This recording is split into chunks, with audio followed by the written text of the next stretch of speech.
ایران سے مبینہ خطرے کے باعث ٹرمپ کا خفیہ طیارہ تبدیل کرنے کا انکشاف ایئر فورس ون کو بطور ڈیکائے استعمال کیا گیا۔ امریکی اخبار واشنگٹن پوسٹ کے مطابق امریکی صدر ٹرمپ نے گزشتہ ماہ ترکیہ سے روانگی کے وقت ایران سے متعلق ایک قابل اعتبار خطرے کے پیش نظر خفیہ طور پر اپنا طیارہ تبدیل کیا۔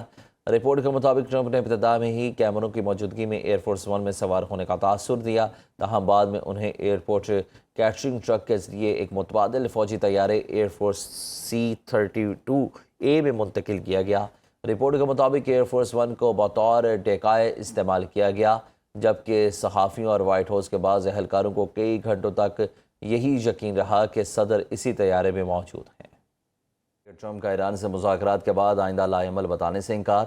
امریکی صدر ٹرمپ نے ایران کے ساتھ مذاکرات کے بعد آئندہ کے لائے عمل کے بارے میں تفصیلات بتانے سے انکار کرتے ہوئے کہا کہ امریکہ ایران کے خلاف کارروائی تیز کر سکتا ہے۔ وائٹ ہاؤس میں صحافیوں سے گفتگو کرتے ہوئے ٹرمپ نے کہا کہ امریکہ ایران سے پہنچنے والے نقصانات کا ہرجانہ طلب کرنے جا رہا ہے۔ آبنۂ ہرمز کی صورتحال پر بات کرتے ہوئے امریکی صدر نے دعویٰ کیا کہ اس وقت آبی گزرگاہ کا کنٹرول امریکی بحریہ کے پاس ہے اور امریکی ناکابندی ناقابل تسخیر رہی ہے۔ ان کا بقول یہ ایک فولادی دیوار کی مانند ہے اور امریکہ صرف انہی افراد یا جہازوں کو گزرنے کی اجازت دیتا ہے جنہیں وہ اجازت دینا چاہتا ہے۔ ٹرمپ نے کہا کہ صورتحال بعض اوقات پیچیدہ ہو جاتی ہے کیونکہ ایران آبنۂ ہرمز میں بارودی سرنگیں بچھا دیتا ہے، تاہم امریکی افواج ان کا سراغ لگانے کی صلاحیت رکھتی ہے۔ ان کا مزید کہنا تھا کہ امریکہ نے آبنۂ ہرمز کو بارودی سرنگوں سے صاف کر دیا ہے۔ ایرانی وزارت خارجہ کے ترجمان اسماعیل بقائی نے امریکہ کی جانب سے ایران پر اقتصادی پابندیوں میں اضافے کو شدید تنقید کا نشانہ بناتے ہوئے کہا کہ پابندیوں کی شدت میں اضافہ اب امریکی پالیسی نہیں بلکہ عادت بن چکی ہے۔ ایکس پر جاری بیان میں اسماعیل بقائی نے کہا کہ امریکی وزیر خزانہ کی جانب سے اقتصادی پابندیوں کے ذریعے ایران کا دم گھٹنے پر فخر کا اظہار واشنگٹن کے پابندیوں کے جنون کی واضح مثال ہے۔ انہوں نے کہا کہ جب امریکہ سفارتکاری کے ذریعے معاملات آگے بڑھانے میں ناکام ہوتا ہے تو پابندیوں کا سہارا لیتا ہے، اور جب یہ ہربا مطلوبہ نتائج حاصل نہیں کر پاتا تو پابندیوں کی شدت مزید بڑھا دی جاتی ہے۔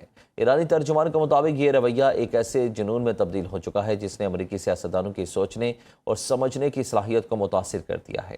اسماعیل بقائی نے واضح کیا کہ ایران ایسے فرسودہ اور بار بار آزمائے جانے والے حربوں کے ذریعے گھٹنے نہیں ٹیکے گا، جبکہ امریکی سیاستدان اپنے اقدامات کے باعث اس بحران سے نسبتاً کم رسوائی کے ساتھ نکلنے کے باقی ماندہ امکانات بھی ختم کر دیں گے۔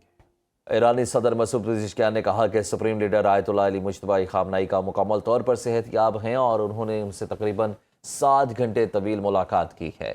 ایرانی صدر کے مطابق ملاقات میں ملک کی مجموعی صورتحال، درپیش چیلنجز اور اہم قومی امور پر تفصیلی تبادلہ خیال کیا گیا۔ مسعود پزشکیان نے بتایا کہ ملاقات کے دوران سپریم لیڈر نے مختلف معاملات پر رہنمائی فراہم کی، جبکہ انہوں نے ملک کے مسائل پر اپنے تحفظات سے بھی انہیں آگاہ کیا۔ ایرانی صدر کے مطابق مجتبی علی خامنہئی نے قومی اتحاد اور یکجہتی برقرار رکھنے کی ضرورت پر زور دیا۔ ملاقات میں عوام کو درپیش معاشی مشکلات، روزگار کی صورتحال اور امریکی پابندیوں کے نتیجے میں پیدا ہونے والے مسائل بھی زیر بحث آئے۔ ایرانی صدر کا کہنا تھا کہ موجودہ حالات میں قومی یکجہتی اور عوامی مسائل کے حل پر خصوصی توجہ دینا ضروری ہے۔